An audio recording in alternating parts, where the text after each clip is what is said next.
disembowering of what used to be called socialism. And then the United States saw that, what's going on in Eastern Europe, the Soviet Union, and they even saw as late as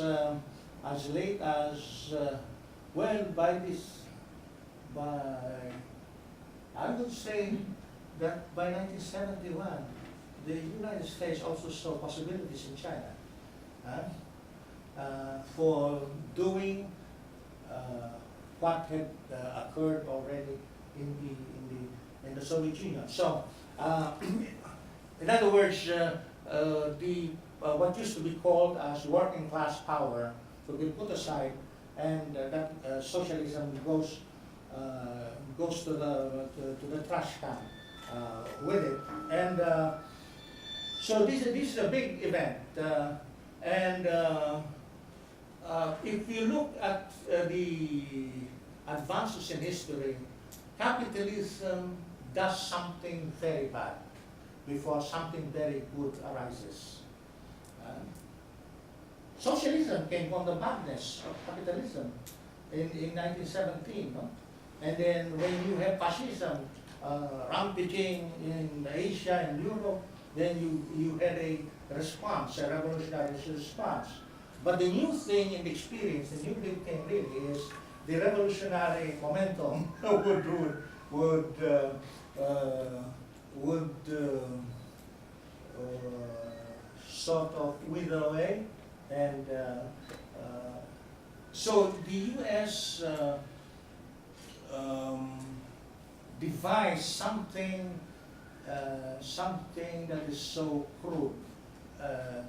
Neoliberalism is something crude, no? In the past, notions of free market can be maintained, but if you use the term free market in an era of imperialism, obviously you are lying. And then, what is the essence of neoliberalism? Supposedly putting more and more capital into the hands of the bourgeoisie is supposed to result in increase of production and employment. The bourgeoisie is misrepresented as the supply side, and workers and the rest of the people are simply represented as on the demand side, the consumerist. Well, I think that is a violation of principle from Adam Smith. No? Adam Smith and Marx agreed that values come from labor power. Those two agree. Of course, these two split, with Adam Smith believing in the invisible hand of selfishness making for public good, no? It would be Marx really who would make a very thoroughgoing analysis of capitalism from the commodity as a cell, and at the macro level, the contradiction between the social character of capitalist production and the private appropriation of the products of labor. So, well, I would say, to be very brief about these large factors and large changes that have occurred, there will always be an alternative to capitalism, because the exploited will never give up. Fighting the exploiter, the struggle between the working class and the bourgeoisie is an epochal struggle with its ups and downs, and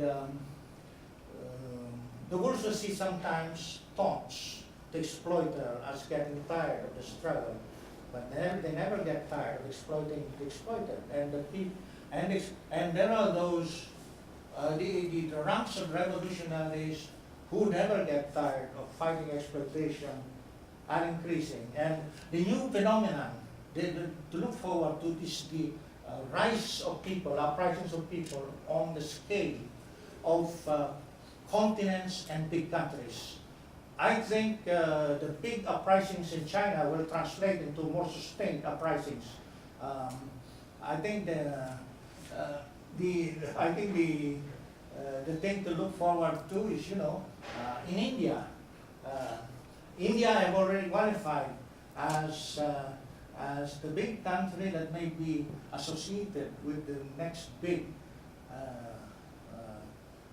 rise of socialism. I would say, this is thinking in very analogical, in very symmetrical terms. If the first socialist state had a big country like Russia, and the next development would be having China as the next big country, probably then the third round in the fight between the bourgeoisie and the proletariat would be played out on a grand dramatic scale in India. And then we see now the armed revolution, the People's War that happened in China again, recurring in China. So there is no end to the alternative of socialist revolution.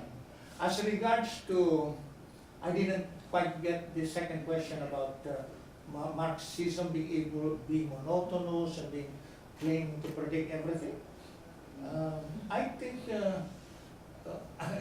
did I understand it? Or Marxism is... I think just, I'm not really clear about the answer as the first question, because in terms of making growth, making development, is there any other policy better than neoliberal policy? Is there any? Because it depends. I can answer you now. It depends on the conditions. For instance, countries that are semi-colonial, semi-feudal like the Philippines, countries like India, I think they cannot go for socialism directly. They will have to go for a new democratic revolution, and then the working class leadership assures that there is a socialist direction. The working class is supposed to be the most progressive and productive class. It is the other side of the balance sheet between capitalism, between the capitalist class and the proletariat, and it represents the new productive forces, and it is supposed to, by being in the leadership, the working class is supposed to guarantee the socialist future. That proposition has been tested in history, and new things do not develop on a straight line. Sometimes new things get frustrated, and before they get frustrated, they have rough sailing, and then there are always those who take sides with capitalism and say, socialism is really hopeless, and then really, I've come across young people during the fall of the regimes. They were actually children of workers and peasants. They became professionals, they had parents, they had teachers, they had professionals, they had contempt for the working class. And they consider the working class as crude and so on and so forth. So as Mao used to say, he had for classmates children of the peasant families. And when the peasant fathers come to visit, they're ashamed that the worker or peasant fathers would show. And